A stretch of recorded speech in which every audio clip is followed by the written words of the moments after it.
G'day trendsetters and bedwetters, it's the old Gooserooter here from Geraldine. So I just wanted to talk to you about releasing your spent up emotion.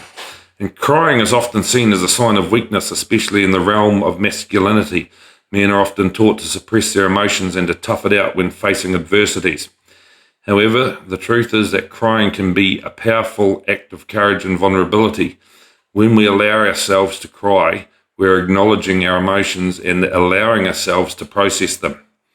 And I remember a time when I was feeling overwhelmed with sadness. I'd been struggling with lots of different things for weeks, and I'd been holding back the emotion and the tears for far too long. And it was one day I was setting up a brake fence for the cows, and I just couldn't do the maths right. I was standing exactly where the fence needed to be, but I had to do the maths to make sure I was exactly right, because if I didn't get it right, cows were underfed, and we would have seen a loss of milk production in the milk silo the next day. So the numbers had to be right. And I tried, but I just couldn't get the maths to work. And it was the straw that broke the camel's back. I had a full-on meltdown. Sitting alone in the middle of the paddock, the dam finally broke. I began to cry, and I cried hard. I let out all the emotions that I've been holding back for weeks, probably even months to be fair. The pain, the sadness, and the frustration.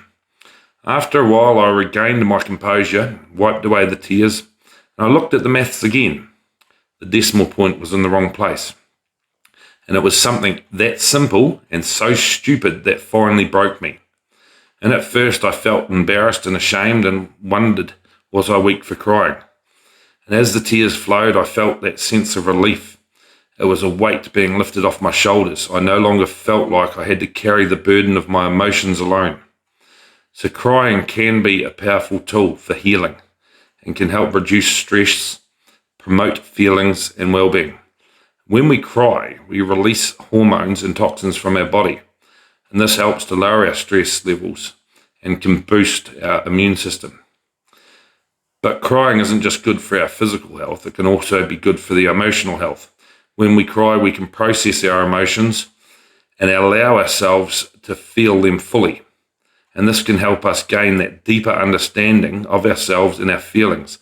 And it can also help us to connect with others on that deeper level.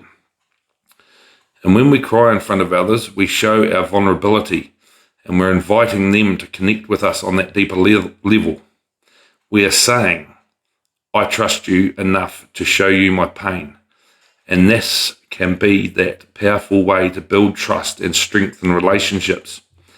So as you travel your road of life, remember, crying is not a sign of weakness, but rather an act of bravery and vulnerability. When we allow ourselves to cry, we are acknowledging our emotions and taking steps towards healing.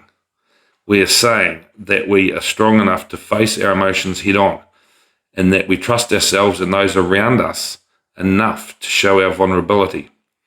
So next time you feel that urge to cry, allow yourself to do so. You might be surprised how good it actually feels afterwards.